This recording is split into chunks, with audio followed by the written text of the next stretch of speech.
¿Cómo les va? Soy el doctor Espacratel, ya me conocen. Vamos en esta ocasión a hacer un video.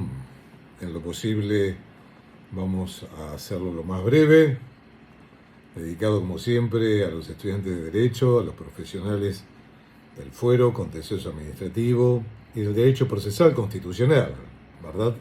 En esta ocasión vamos a hablar de los procesos colectivos, del acceso a la justicia, de la legitimación para acceder a la justicia y de las denominadas situaciones jurídicas subjetivas, así se denominan, ¿verdad?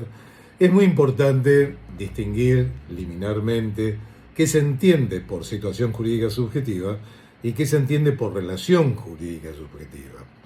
Claramente, la situación jurídica es una posición estática que el orden jurídico interno y externo atribuye a una o varias personas para exigir del Estado una acción o omisión en ejercicio de la función administrativa, protegidas por legislación de procedimiento administrativo y también por acciones judiciales, en su máxima expresión, de plena jurisdicción, o acciones judiciales en sentido restrictivo, de nulidad, o también procesos de amparo o procesos urgentes, o lo que se llaman procesos monitorios también, o medidas autosatisfactivas o cautelares autónomas. En definitiva, hay una variada de remedios procesales para formar parte de esta entelequia, que es una posición jurídica que tiene tutela jurisdiccional y tutela supranacional frente al Estado. Entonces, esta posición es estática, es determinada por un régimen jurídico que es propio del régimen administrativo. Hoy ya casi no se habla tanto de un régimen exorbitante, pero siempre lo que se procura es la búsqueda de ese arbitraje jurídicamente variable entre el poder del Estado y los derechos y garantías de los particulares. Pueden ser favorables, obviamente, si amplían el círculo vital de derechos de la persona, o pueden ser desfavorables si se encuentran los particulares, uno o un grupo de personas, en una situación de sujeción, en una situación de deber, en una situación de obligación, o lo que se llamaba en la doctrina italiana situación pasiva de inercia. Renato Aleside llamaba, es decir, toda la comunidad, por ejemplo, frente a las potestades que tiene el Estado, la potestad propietaria, por ejemplo, nos encontramos todos frente a ese poder del Estado en una situación pasiva de inercia. Nunca sabemos en qué momento esa situación se transforma en relación jurídica y se activa el proceso expropiatorio, anotando la litis o tomando posesión inmediata conforme a la ley de expropiación. Ustedes saben que la declaración de utilidad pública y el artículo 17 de la Constitución, en la ley de expropiación ya está implícito cuando esto es para carreteras, por ejemplo. Entonces es probablemente que si somos poseedores de un terreno, un campo lindero a una ruta, veamos que el alambrado ya está corrido y anotado la nota marginal en el registro de la propiedad inmueble, inmueble sujeto a expropiación, consignando a la evaluación fiscal y toma posesión inmediata del terreno, ¿verdad? Entonces, como ahí ven en este ejemplo, cómo una situación jurídica se transforma en relación jurídica. Claramente las relaciones jurídicas son dinámicas porque ahí sí empieza un flujo de derechos y obligaciones donde el titular del inmueble expropiado va a poder exigir a través de una demanda administrativa o judicial que se le pague el dinero indemnizatorio que él considera el precio justo y que tal vez o probablemente la evaluación fiscal que como caución se deposita no sea suficiente, ¿verdad? Entonces allí se ve que el Estado, los particulares y el derecho administrativo confluyen en forma dinámica a lo que hemos denominado relación jurídica. Es ese intercambio, la relación jurídica de derechos y obligaciones recíprocos entre el Estado y los particulares, regidos por el derecho administrativo, que pueden surgir de relaciones contractuales, empleo público o la pública concesión, o si surgen en forma potestativa a través de la contraprestación del ejercicio potestativo de los derechos del Estado. La potestad expropiatoria, la potestad reglamentaria, etcétera, que saben que son formas de exteriorización del poder del Estado. Las potestades saben muy bien que son imprescriptibles, inalienables, obligatorias en su uso. no se pueden transferir, no se extinguen por el tiempo, y el Estado tiene el deber de ejercerlas, ¿verdad? Bueno, muy bien. Si hablamos de situaciones jurídicas favorables, o también se denominan activas, la enumeración clásica, tradicional, después vamos a hacer referencia a ver si esta enumeración sigue vigente o si algunos autores consideran que están ya de modeo derogadas. Y esto lo vamos a aclarar también, es muy importante que así sea, ¿verdad? Las situaciones jurídicas activas o favorables son las de derecho subjetivo en su máxima expresión, es la máxima situación jurídica que puede tener una persona frente al Estado, gozando de las acciones administrativas frente a la titularidad de un derecho subjetivo. Puede que la administración deniegue la petición, entonces seguramente uno va a interponer los recursos de reconsideración y jerárquico, va a agotar la vía administrativa y luego va a ir a la justicia. Puede ir pretendiendo la nulidad del acto o puede ir pretendiendo la nulidad del acto y el restablecimiento, más los daños y perjuicios derivados de esa relación, que seguramente puede ser de base contractual. Ejemplo, una cesantía en un empleo público, seguramente va a pedir el restablecimiento, la nulidad del acto administrativo de cesantía y los salarios caídos, o puede llegar a ser la rescisión de un contrato administrativo de obra pública, seguramente va a pedir el restablecimiento y la reparación integral. En sede administrativa primero, y si en sede administrativa seguramente o probablemente le digan que no, va a tener que acceder al juicio contencioso administrativo, que se llama de plena jurisdicción, porque allí se va a poder demandar el reconocimiento de todos los derechos y acciones que hacen a la reparación integral del círculo vital de derechos de la empresa, de la persona o el sujeto. La otra calificación clásica es la del interés legítimo, luego la categoría de los derechos difusos de incidencia colectiva o intereses difusos, y finalmente los intereses simples. Y teníamos como las situaciones jurídicas desfavorables, ya las enumeré, las repito, las potestades, los deberes, las obligaciones, y también algunos autores incluyen las cargas públicas. Me detengo en esto último. Las cargas públicas es un imperativo en el propio beneficio. Por ejemplo, un permiso de uso sobre un bien del dominio público, un permiso de uso de un kiosco en una plaza pública, por ejemplo, puede tener la carga pública de mantener los espacios verdes. Cae la carga, se perjudica al permisionario. A veces se denomina erróneamente, en forma muy ligera, por gente que no es avesada en esto, a carga pública lo que son deberes públicos. Por ejemplo, se dice, es una carga pública constituir una mesa electoral. No, es un deber electoral. Tal es así que si no se cumple con ese deber, hay sanciones electorales del Código Electoral. Entonces, que sea compensado o no los viáticos o los gastos en Provincia de Buenos Aires por constituir una mesa, no significa que deje de ser un deber. Es un deber electoral. Insisto, la carga es un imperativo en beneficio, en el propio beneficio. Que hay la carga, se perjudica el beneficiario. En cambio, en el deber es seguramente una imposición de rango legal o constitucional que tenemos los ciudadanos en este carácter. Y tradicionalmente no hay contraprestación, sino que es un servicio que se brinda, servicio en sentido amplio, ¿verdad? Bien, muy bien. Seguimos. En las situaciones jurídicas favorables, ¿qué se entiende por derecho subjetivo? Derecho subjetivo dijimos que es la máxima situación jurídica subjetiva, y esa máxima situación jurídica subjetiva va a estar dada por un sujeto o varios que exigen del Estado una acción u omisión, y hay dos términos que son fundamentales. En el derecho subjetivo la acción o omisión se exige en forma exclusiva y excluyente. Exclusivo porque puedo demandar el máximo de la prestación jurídica, el 100% de la prestación, y excluyente no solo que no lo comparto con otro, sino que aparte puedo repeler todo aquel que se oponga al legítimo ejercicio de esa prestación. Por eso es exclusivo y excluyente.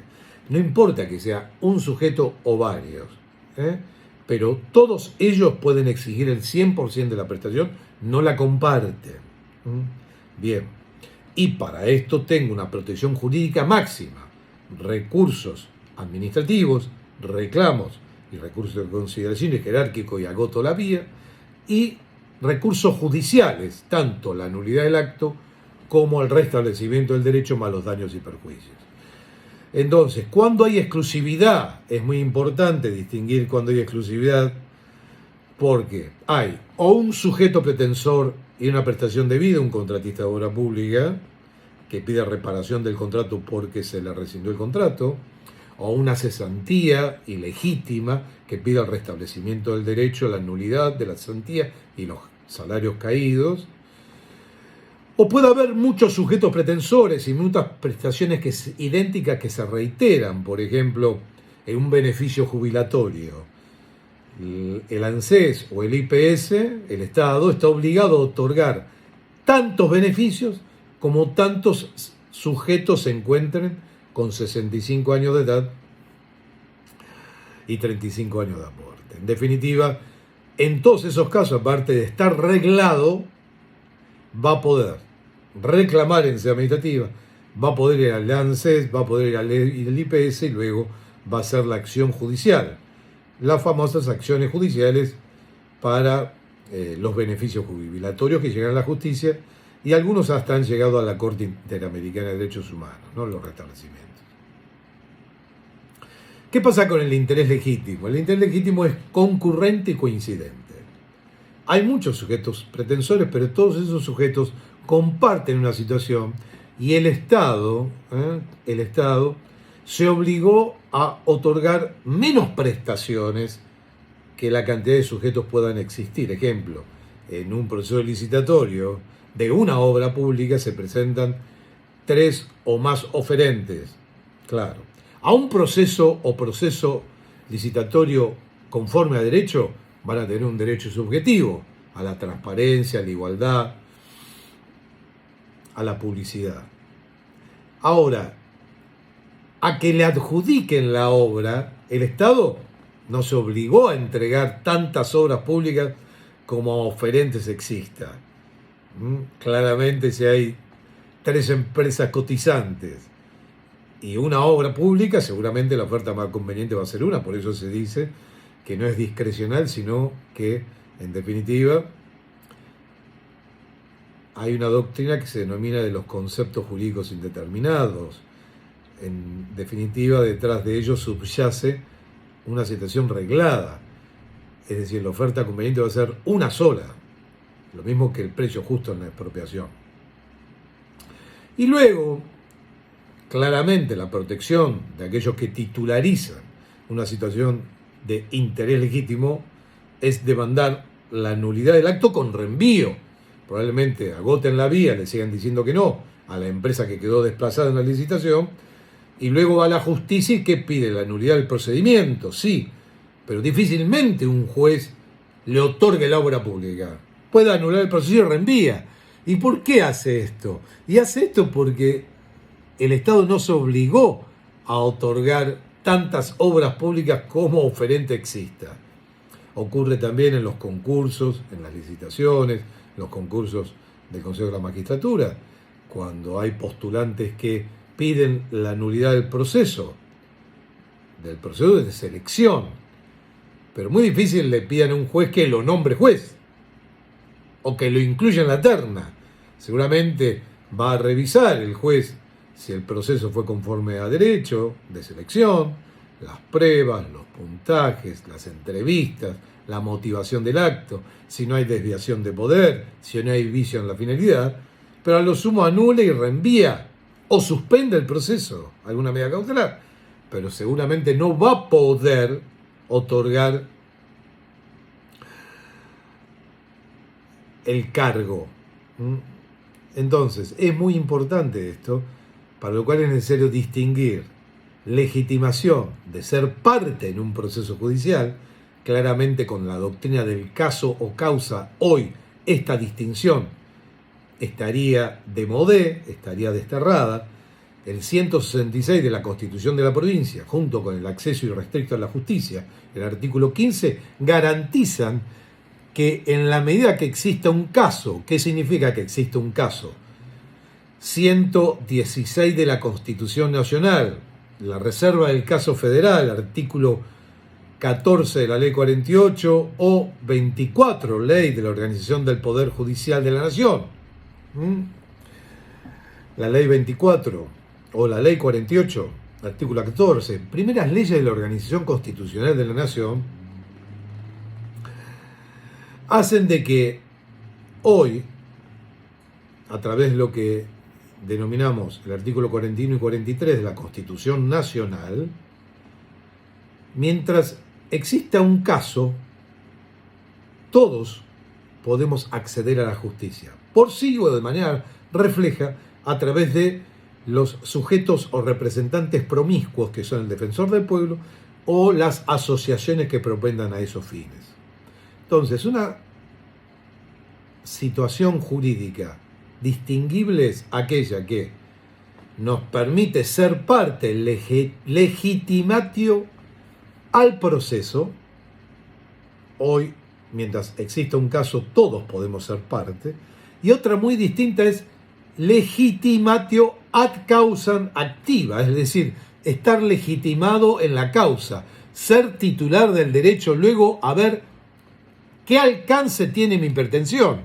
Ya fui parte, ya la admisibilidad de la acción superó el examen primario por el juez, y ahora el juez indaga, bueno, ¿qué pide?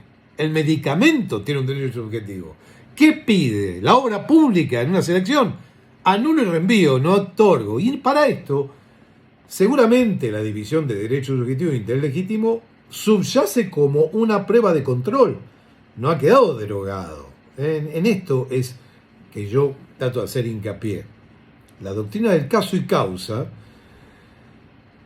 es el chequeo de admisibilidad, por ejemplo, en el caso Thomas, el legislador del 2010, donde la Corte le dijo, vea, usted como legislador no tiene más legitimación, dice la Corte de la Nación, que aquella que le permite ejercer sus límites dentro del recinto, inherente a su condición de legislador. No puede venir a la justicia a reeditar algo que por votación perdió en el recinto. Seguramente que si va a la justicia está como un ciudadano más. Bueno, y lo mandó a su casa. Muy bien. Luego de esto vienen los llamados derechos de tercera generación. Esta terminología de los derechos de tercera generación nos obliga a ver cuáles son los de primera y los de segunda. Bueno, el modelo Estado de Derecho liberal burgués de laissez-passer de 1789, de las gloriosas tres revoluciones, de 1688 la de Inglaterra y de 1776 la de Estados Unidos y de 1771 la francesa, se consagra el quiebre del paradigma o el replanteo y la reconsideración en valores de un nuevo modelo de Estado que le otorga racionalidad al poder, que era origen divino. Y así salen los citoyens, o ciudadanos, o citoyens, que la marsellesa los describe muy bien. Allons enfants de la patrie, de gloire, de France est arrivé.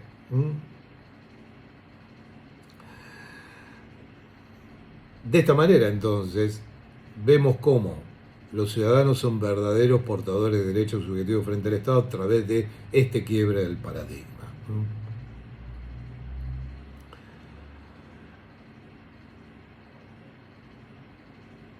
De jour de gloire, está arribé, ¿no?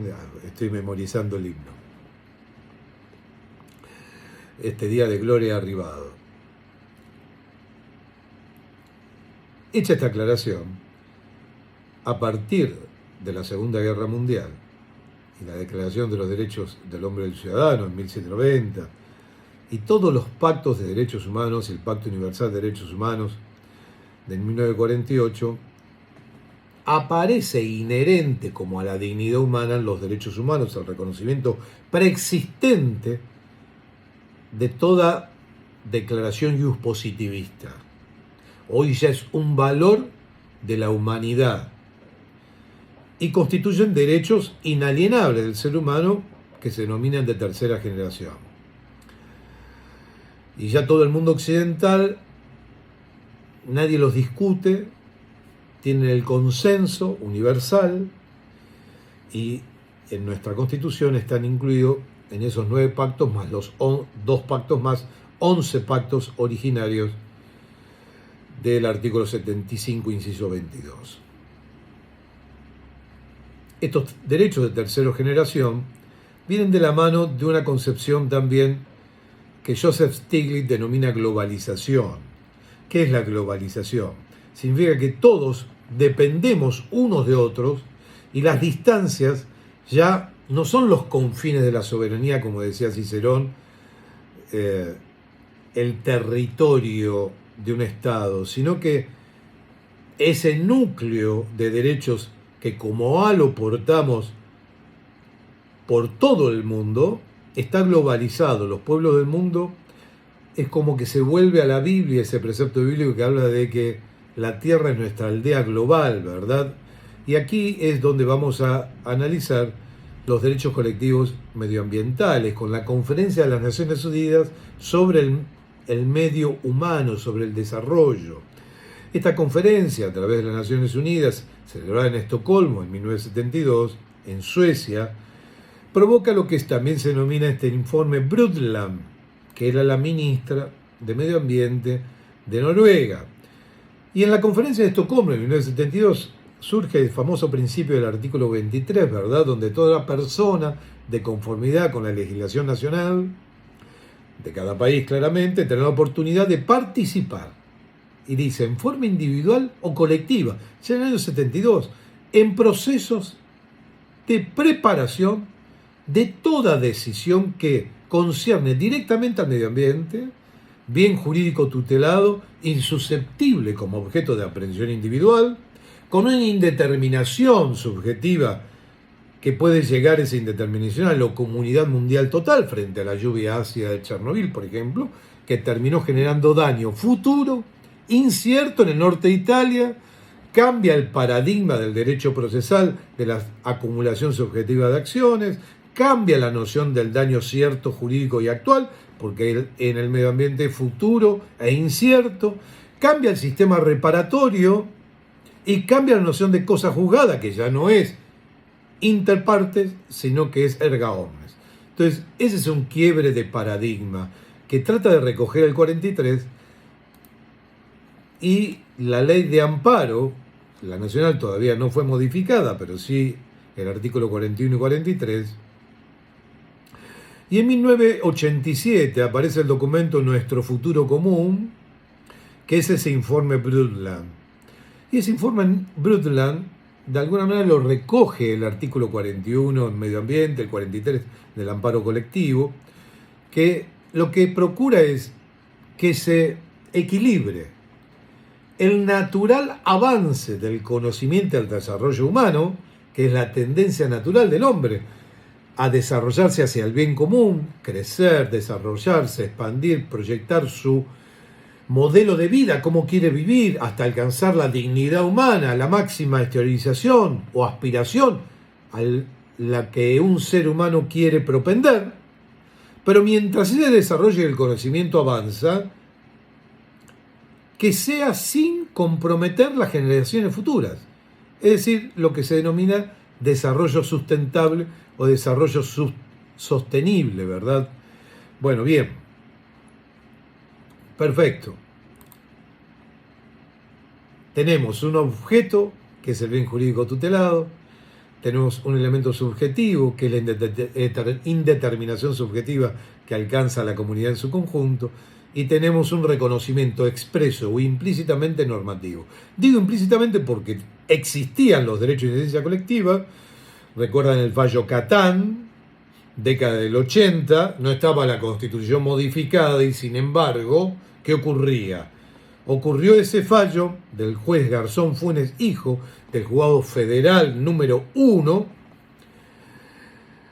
donde se condenó al Estado y se prohibió la caza de 14 toninas overas en las costas de Chubut. Y Catán era ciudadano de Cava, ambientalista, y el juez Garzón Funes Hijo, utilizando las leyes de protección de flora y fauna, ordenó la nulidad del acto de la Secretaría de Pesca por entonces, y se apoyó en el derecho a la vida. ¿Y dónde lo fundó la Constitución? En los derechos implícitos del 33. Entonces no estaba el 41. Entonces aquí ven cómo esta globalización, este control de convencionalidad que surge a partir de los derechos de tercera generación, hacen que el derecho vaya mutando a un viejo positivismo kelseniano, a un neo y un naturalismo que reconoce la preexistencia de derechos inherentes a la dignidad humana, aún sin tener la reglamentación positiva. ¿Qué pasó en Edmellán con Sofovich, con el derecho a réplica? Bien, reconoce la Corte el derecho a réplica, aunque no estaba legislado. Y fue antes de la reforma de la Constitución. Y se apoyó en el Pacto de San José de Costa Rica, en los pactos, en el derecho internacional, que los estados se comprometen a aplicar, aunque luego dejemos el dualismo y pasemos a un monismo. No es necesario una ley que lo reglamente, sino que se aplica en forma directa, tienen supremacía y efecto directo los tratados. Y esto también modifica implícitamente, de alguna manera, el artículo 31 de la Constitución Nacional, que antes ponía la ley a los tratados en un mismo nivel, y ahora los tratados están en un nivel superior. El artículo 27 de la Convención de Viena de los Tratados así lo dice. Bien. ¿Qué ocurrió con el caso Ajalabi? Un importante caso del año 2009 que mereció un comentario en la revista Jurídica del Derecho, el doctor Banchi Barra y quien les habla. Hicimos un comentario en el caso Alabi y recuerdo en aquel momento que se publicó el comentario del año 2009, charlando con el doctor Rodolfo Barra, le digo, doctor, hay un obiter dictum en el caso Alabi, ¿verdad? Vea, doctor, me dice, no hay un obiter dictum. En el caso Alabi es todo un obiter dictum. Es decir, la pluma, en ese caso del ministro ponente Lorenzetti, fue más allá del caso, porque la causa trataba de decir la declaración de inconstitucionalidad de la ley 25873 y de su decreto reglamentario en cuanto a esa normativa que hacía, se obligaba a los prestadores de servicios de telecomunicaciones a captar o derivar las comunicaciones para su observación remota a requerimiento del Poder Judicial del Ministerio Público. Y entonces lo que primero analiza la Corte es si se caracteriza esto no por un proceso colectivo. Y luego analiza también la situación jurídica de Alabi. Alabi era un abogado que iba por derecho propio, como profesional, por el secreto profesional, una situación cualificada, pero también iba como ciudadano común, por su derecho a la intimidad, a que le espíen las conversaciones, como toda la comunidad.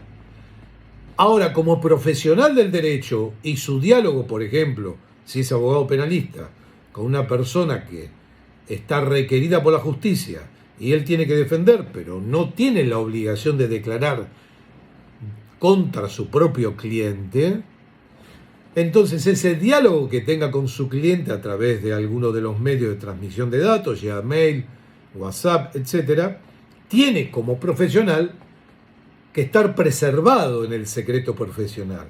Ahora, claramente hay dos situaciones jurídicas distintas, una individualizada y cualificada, pero a su vez que integra un derecho de incidencia colectiva a abogados referentes a intereses individuales homogéneos, La homogeneidad está dada porque Alavi es distinguible dentro de un homogéneo que son los 50.000 matriculados en la provincia de Buenos Aires, u otros menos en Cava.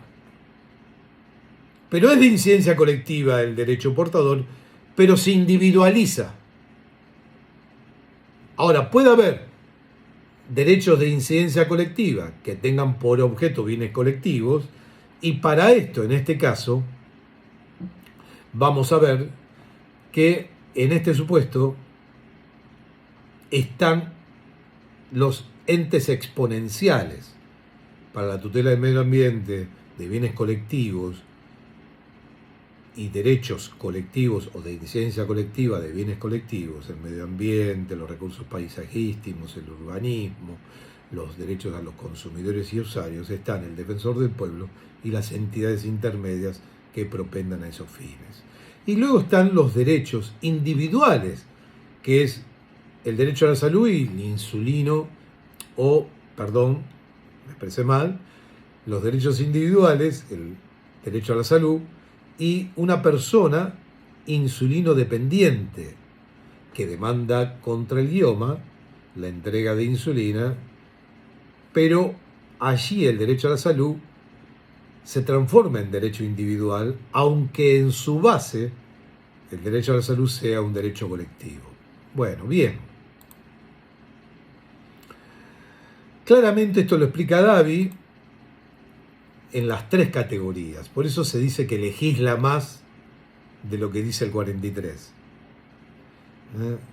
Y lo explica claramente en los distintos considerandos del caso. En el considerando 11 a Davi habla de los derechos de incidencia colectiva que tienen por objeto bienes colectivos. El bien colectivo o un bien jurídico tutelado. El elemento subjetivo es necesario determinar si el alcance de la afectación o lesión puede ser patrimonial o individual con causa en el daño ambiental, en cuyo caso la acción es de su titular, concurrente con la primera, clásica tutela de derecho de incidencia colectiva sobre bienes colectivos, cese de contaminar, pero si aparte de un daño singularizado porque hay un individuo con un cáncer de pulmón, probablemente ahí conviva el supuesto 1, el derecho individual a la salud, con el supuesto 2 de la protección del medio ambiente. Y por último, en el considerando 12, delimita como tercera categoría que está conformada por los derechos de incidencia colectiva referentes a intereses individuales homogéneos. Aquí no cambia el bien jurídico tutelado, la causa es la misma, afectación ambiental, usuarios o consumidores, ¿verdad? Sino lo que reluce de algún modo susceptible de individualizarse es el interés cualificado de un grupo de individuos que pertenece al colectivo, cuya situación resulta idéntica, divisible, identificable, coincidente, pero distinta al resto de la comunidad. Y esa es la tercera categoría que no está legislada y crea al ABI. Entonces, insisto, los derechos de bienes individuales homogéneos tienen una causa generadora común, un daño ambiental, un derecho violado a usuarios y consumidores de bienes y servicios, una pretensión procesal donde se debe acreditar una afectación colectiva de esos bienes, que exista un inconveniente de un ejercicio individual, por ejemplo, en el rebalanceo telefónico, vamos a suponer que la demanda individual sería antieconómica, porque la factura te está descontando 1.000 pesos. 1.000 pesos a 1 millón de personas, imagínense, son 1.000 millones de pesos. Entonces, ejercerla de forma individual es antieconómica, pero en forma colectiva no.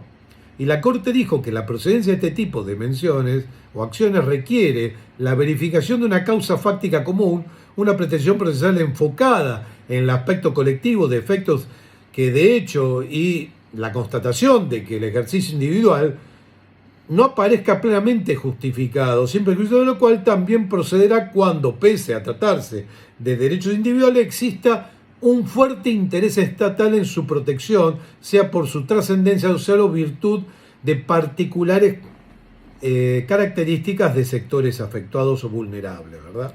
Esto es importante que lo tengamos en cuenta.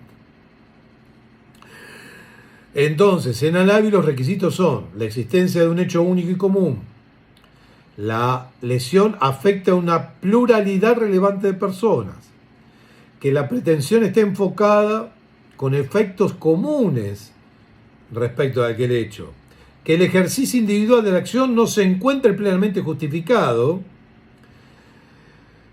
que haya pautas adjetivas mínimas para regular ese derecho, debe haber una idoneidad del representante colectivo, sea el defensor de la acción, se debe precisar el grupo de personas, debe haber debida publicidad, para esto se han creado los registros de acciones colectivas, se debe notificar a los miembros del grupo, esto es el input de las acciones de clase,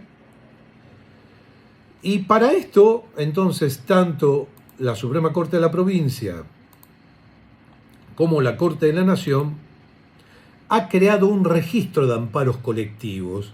En la provincia de Buenos Aires tenemos la acordada 3660 del 2013, que reglamenta el artículo 21 de la Ley de Amparo 13928, texto conforme 14192, que crea el registro público de amparos de incidencia colectiva. Allí se debe, como primer medida, pedir que el juez registre el proceso, los datos de interés de la causa, la sentencia y los efectos de la sentencia. Esto es importante tenerlo en cuenta también, ¿verdad? Porque este registro que se incorpora y que crea la norma para los amparos de incidencia colectiva genera lo que la ley prevé en el artículo 15, los efectos de la cosa juzgada, y dice que la sentencia que se dicta en un proceso colectivo alcanza erga omnes a todo el grupo de afectados y va a ser oponible al vencido en beneficio de quienes, a pesar de no haber intervenido en el juicio, compartan la situación jurídica o de hecho con los que interpusieron la acción. Ahora, ¿qué ocurre si se rechaza la acción? Allí no. En tal caso, si se rechaza, cualquier legitimado que no haya intervenido en el proceso podrá intentar la misma acción. Luego de Alavi sucedieron el caso Padec contra Swiss Medical, que de alguna manera 4 años después confirma Alavi, generando la necesidad de supervisar a lo largo de todo el proceso la idoneidad del representante. Padec es una entidad tuteladora promiscua. Loma Negra, American Express, Municipalidad de Berazategui o CEPIS son sin duda procesos que vinieron con ulterioridad y que de alguna manera tanto la acordada 32 del 14, allí en este caso la acordada 32 es de la Corte Nación, la 3660 es de la Suprema Corte de Provincia, en el artículo 3, la 3214 en Nación, recuerden que en Nación la Ley Nacional de Amparo no se modificó, está el 43 más la acordada 32, genera la obligación de los jueces donde está radicado el pleito a proceder a comunicar al registro la idoneidad del representante, qué procedimiento se debe garantizar y quiénes se integran en el colectivo. Esto es muy importante tenerlo en cuenta. Otro caso importante es uno del 2012 que se llama Proconsumer. Allí la Corte, con la firma de los doctores Lorenzetti, Elena Hayton, Fait y Juan Carlos Maqueda, y en forma concurrente con lo dictaminado por el procurador, declaró fundamentalmente admisible el recurso y confirma la sentencia de la Cámara Nacional de Apelaciones en lo Civil, rechaza sin límite la pretensión de Proconsumer, pero da curso únicamente a la acción del coactor. ¿Por qué? Porque se trataba de un tema de salud. Y al tratarse de un tema de salud, dice, vea, aquí en Proconsumer declara formalmente admisible el caso, pero aplicando el 43, y dice, vea, la Asociación de Consumidores no distinguió el carácter de afiliado y se desconocía, había afiliados que tenían derechos subjetivos individuales y exclusivos y excluyentes, estaban legitimados para reclamar directamente por sí cualquier conducta de sui medical. No era necesario ir por colectivo, tendrían que haber ido en forma individual. Dice, en este caso, el señor Cavalieri, que era el que solicitó la provisión del medicamento, lo puede hacer en forma individual, no necesitaba valerse de una entidad intermedia. PADEC con Swiss Medical, el caso de 2013 reitera esta posición, ¿verdad? En la causa CEPIS del 2016, confirma parcialmente la Cámara Federal de La Plata, el voto de Lorenzetti y Nolasco, luego Adiren Rosati Maqueda, ¿verdad? Rechaza en primer lugar los agravios. CEPIS es el Centro de Estudios para la Promoción de la Igualdad y la Solidaridad contra el Ministerio de Energía y Minería. Y en este caso, en CEPIS, ¿verdad?, dice que el recurrente no rebate adecuadamente el fundamento del Tribunal Acuo, de la Cámara, relativo a las cuestiones de competencia resultan admisibles solo cuando quedan trabadas con anterioridad al caso. Y había que delimitar el alcance de la sentencia en CEPIS, ¿verdad? Y no lo alcanzó en el agravio a poder expresar. Con esto creo que podemos llegar a esta conclusión en el que, de alguna forma, tanto nosotros desde la Cámara Contencioso Administrativa, en la causa Asociación Azul del año 19, donde ordenamos la instalación de rampas para discapacitados, y lo hemos hecho en forma colectiva porque había ciudadanos en situación de vulnerabilidad, me refiero causa de la Cámara Contencioso Administrativa de La Plata, provincia de Buenos Aires, la 23.800, Asociación Azul del 2019, ¿verdad? Está en ejecución, tenemos un derecho vulnerado indeterminado, todos los discapacitados, una entidad que propende a esos fines y una prestación que obligaba a empresas de transporte, puntualmente a la 202 línea y a la provincia, al Ministerio de Infraestructura. Ahora se está en el proceso de ejecución, se está recomponiendo la ecuación económico-financiera de los contratos para que las prestatarias lleven adelante este proceso. Dijimos en esa causa nosotros, estamos en presencia de derechos de incidencia colectiva referentes a intereses individuales homogéneos. A juzgar por la actora se hallaría comprometido el ejercicio del derecho ¿a qué? A la prestación. ¿A la prestación de qué? De poder llevar su proyecto de vida vital. Y lo reiteramos en la causa 7079, en la Asociación Judicial Bonaerense, contra Fisco. Se trataba de si estaba o no legitimada la asociación judicial, el sindicato, para pedir o no la devolución de los salarios caídos por el ejercicio del derecho de huelga. Y dijimos que aquí sí hay una cualificación de los afiliados dentro de una entidad distinto al resto de la comunidad. El supuesto 3 es un fallo de la causa 5079 del año 2008. Imagínense, todavía no se había dictado al ABI y ya hablábamos en la Cámara Contencioso de los derechos individuales homogéneos. Bueno, espero haber sido de utilidad. Son 45 minutos de video, ¿verdad? Lo vamos a subir, como siempre, a nuestro canal de YouTube. Vamos a hacer una minuta seguramente en Dr. Gustavo Espacarotel en Instagram. Y estoy a vuestra disposición, como siempre, para cualquier duda o pregunta. Y muchas gracias.